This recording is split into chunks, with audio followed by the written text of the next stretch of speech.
Welcome to Data Science with EJD. In this video, I continue with unsupervised learning as I switch to the second kind of algorithm we have for unsupervised learning. Having looked at clustering algorithms, we moved now to dimensionality reduction algorithms. Okay. Here, the first one we are considering is the principal component analysis. I think you might have encountered this in maybe statistics or some other areas of learning like that. So, what is PCA? Principal component analysis, PCA, is a linear dimensionality reduction technique that transforms a data set with correlated features into a set of linearly uncorrelated features called principal components, ordered by the amount of variance or information they capture. So, the whole idea of dimensionality reduction is to reduce a data set into, into a form that you still have most of the information retained without having that high dimension to deal with. So now the question is, why use principal component analysis? First of all, just like I said, it reduce dimensionality for visualization in 2D and 3D. So if you have something in 3 dimensions, I mean 4 dimensions, 5 dimensions, 10 dimensions, and all that, it's difficult to visualize. But with PCA, you can visualize it in 2 dimensions or 3 dimensions, as you're going to see uh, after in this set of videos. Then you can also eliminate redundant correlated features. All right. Then you can reduce noise, improve model training speed, and handle multicollinearity. If the idea of multicollinearity is when you have many variables, you know, many variables that are collinear. Yeah. So, and when you have many variables collinear like that, it's better you drop some of them so you can retain the most important ones. So the core concept behind PCA, of course, all these things is mathematical, right? At their core. So core concept behind PCA, first of all, we talk about standardization. PCA is sensitive to feature scaling. So we first standardize the data set. So we use the standardized formula Z equals X minus mu over sigma. That's the standardization thing. And then you talk about the covariance matrix. A square matrix that describes how features vary together is covariance. I mean, I've taken care of all of these things under the long statistics playlist. So you want to check that out. Check the description box. You find a link to the statistics playlist there. So the covariance of X is 1 over n minus 1, X transpose X, like that. Then you talk about eigenvectors, eigenvectors and eigenvalues. I've also made several videos on eigenvectors and eigenvalues, starting from the very first playlist on matrix, which you can also find in the comments. I mean, in the description box, right? I remember also talking about eigenvectors and eigenvalues under partial differential equations or numerical analysis, one of the two. So, you want to check all this out. If I particularly took an example on principal component analysis. So there we saw that eigenvectors tell us about directions or axis of maximum variance. Those are the principal components. So the x and y axis, or what we call PCA1 and PCA2. Then the eigenvalues are magnitudes of variance along these directions. So along the x-axis, you have the first the first the magnitude of the first direction. Along the y-axis, you have the magnitude of the second direction. And if the job is well done, you should have summing the two together should give you something tangible about the whole data set. So if sigma is the covariance matrix, you have sigma v equals lambda v. That's the whole idea of eigenvalues and eigenvectors, right? So where V is eigenvector and lambda is corresponding eigenvalue. For every eigenvalue, you have a corresponding eigenvector and vice versa. Explained variance also comes into play. So explained variance quantifies how much of the total data set variance is captured by each principal component. So explained variance ratio, I is lambda I all over that sigma lambda. Then you talk about projection too. So we reduce the dataset dimensionality by projecting onto the first K principal component. So X sub PCA is X multiplied by W, where W is the matrix of top K eigenvectors. Then we have what you call the scree plot and explained variance ratio. So explained variance ratio shows how much variance each principal component captures. Then the scree plot is the line plot of the explained variance ratio versus the number of components. And then we have the elbow point which often suggests the optimal number of components to retain. I think the first time we talked about the elbow method, of course, this may not exactly be that kind of idea, but it's close to it. Where you have the elbow to determine for k-means clustering, I think. So for you to decide the optimal number of clusters you should have in a data set. So talking about PCA from scratch versus scikit-learn. So the criteria, talking about complexity, PCA from scratch is high and manual linear algebra steps. So the complexity is high if you take it from the scratch, and then and it's good for manual linear algebra steps. I mean, it has manual linear algebra steps, but PCA via scikit-learn, the complexity is low. And it's use simple API, right? It's more like you already have the libraries, you just use them. Then you have the educational value. So PCA from scratch is excellent for understanding internal. So you want to understand step by step. Then for educational value, PCA using scikit-learn is poor for learning mechanics. So if you want to really explain, you want to go step by step. Then you have flexibility. So PCA from scratch, you have full control. Then PCA via scikit-learn has an abstracted pipeline. Then the performance, PCA from scratch is slower for large data sets, and it is optimized C Fortran backend. So that's that. So if you are looking for speed, you go for scikit-learn. If you are going for if you want to really explain, that you go for Scratch. Ease of use, it's moderate to hard to use, and but scikit-learn is very easy, right? So if you are learning, you want to go from scratch. But if you have mastered it, you want to use, especially if you're using it in a work environment, you want to go for scikit-learn. All right. So step-by-step PCA implementation on the Iris dataset. Now we have found the Iris dataset to be very useful. Of course, we use the Iris dataset, which has 150 samples and 4 features, right? 150 samples and 4 features. And so visualizing this, PCA can be really very useful so that we can see things in 2 dimensions, right? So the first thing we want to do is load and standardize the data set. So here, of course, we are bringing in NumPy for numerical analysis, Matplotlib for visualization, and we have this scikit-learn libraries. That's where we get our Iris format. Then we have a standard scaler. You already know that the data is very sensitive to normalization, so you need to normalize first before you can get a very nice result. So again, you load the data set. You say iris is load underscore iris. X is iris does data. Those, of course, this is unlabeled data, right? So the Y we have here it's not really for anything. We don't need it basically, right? We don't need it. So you have the Y equals iris dot target, and then for the features we are considering are iris dot feature names.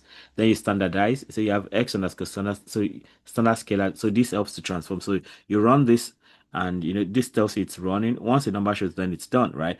Then you now go for PCA from scratch. So PCA from scratch, the whole idea is taking it step by step, right? So here, all the mathematical steps we explained, we are going to talk about it. So you already have your standardized X data set, right? So covariance matrix, I mean, that's why we need NumPy here. So you find the covariance of that standardized data set dot T, right? And the shape is 4 by 4 in this case. So we run that. So of course, if you may want to go the extra step of seeing what that looks like. So you just type cove.matrix, cove underscore matrix, and that shows you the 4 by 4 matrix like that.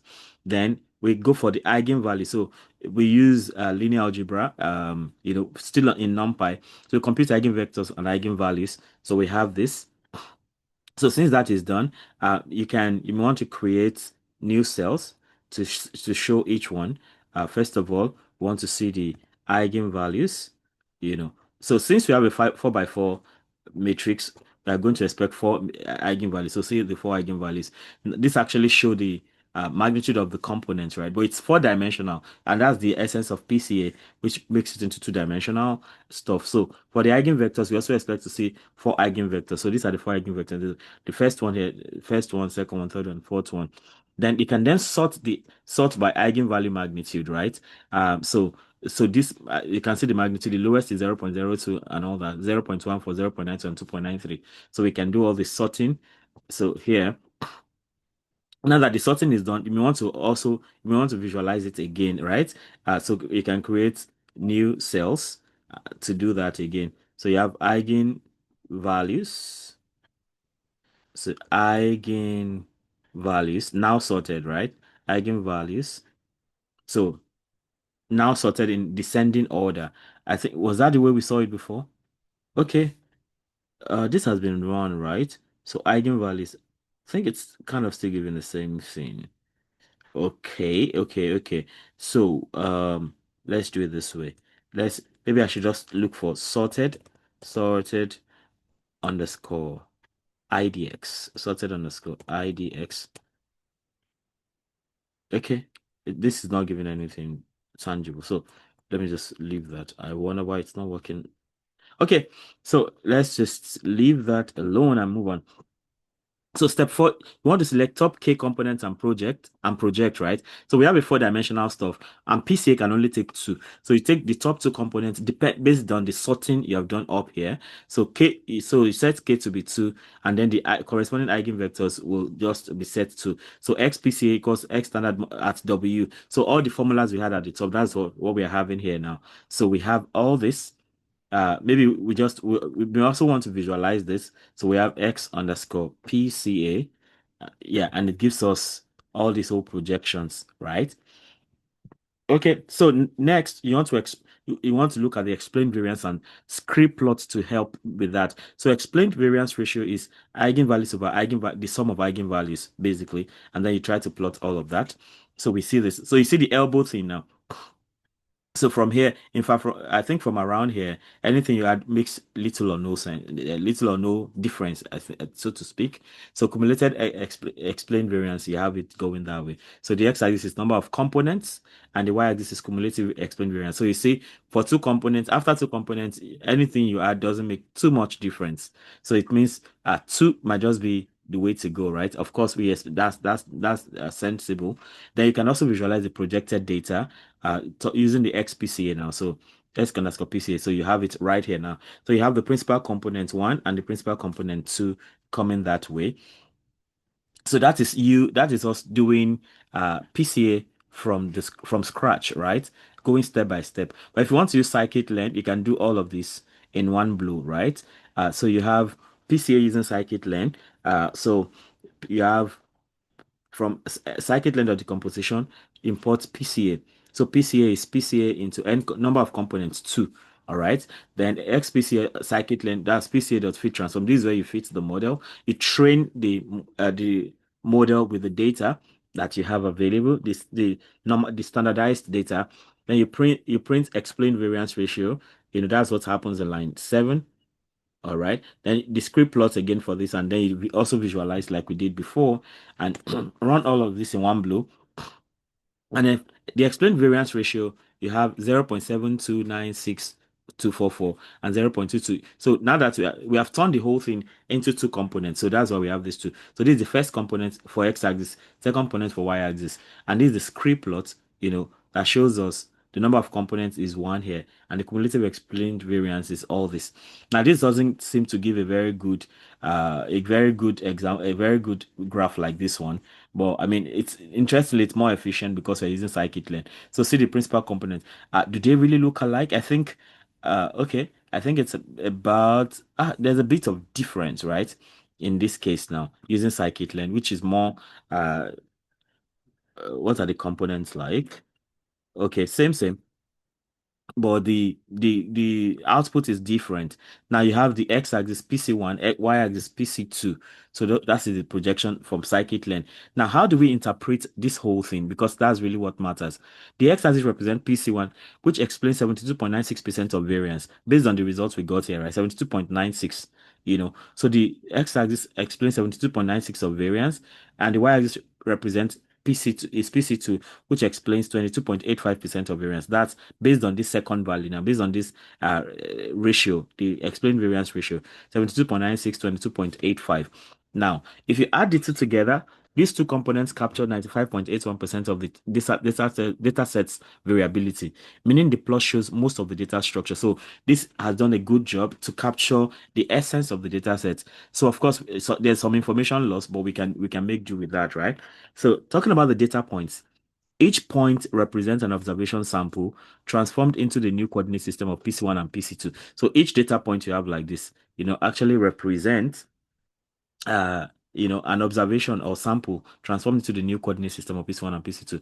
Then points close together are similar in the original high dimensional space. So see for the points that are really close by themselves, so it means they are really similar in the original data set. Then points uh points far apart are dissimilar. So, if you have all these points, so if you take this point and this point, that means they are dissimilar, right? Um, you know, then you also have the possibility of outliers. So, for talking about clusters of points suggest groups or patterns in the data, e.g., different classes or subgroups. So, for this to be together in this way, it means they actually belong to the same subgroup in the original data and all these other ones like this, right? Then talking about the spread along PC1, that's the x-axis, indicates variability captured by the first component. More spread means more variance explained. So we see, we have some spread, around here and around there along the x-axis like this. Of course, we have some gap somewhere. So, but the spread is wide enough, right? You almost have it everywhere except for this little gap.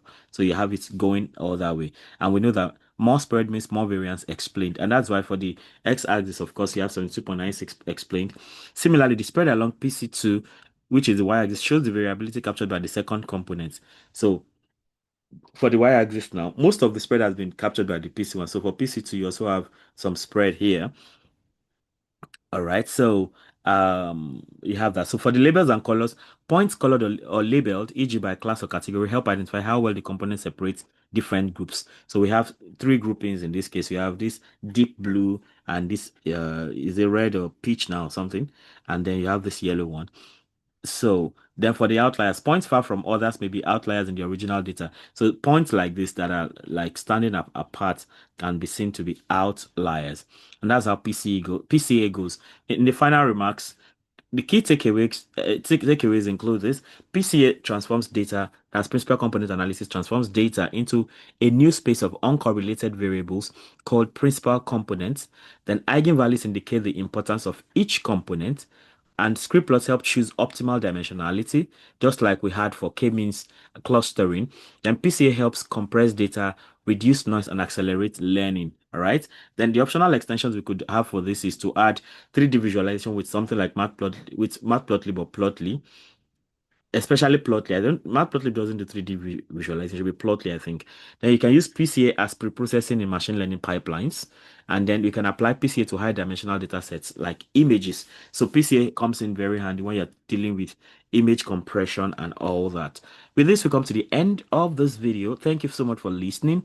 Let me know how helpful this is for you. And if there's something you like me to try out, feel very free to let me know. If you have subscribed already, thank you so much for that. If you haven't, please go ahead and subscribe and hit the notification bell so you can always get alerted each time a new video is released. You can check out my channel, click on join, and you see possible membership options for you and each level corresponds with a different kind of benefit you can get. So check that out.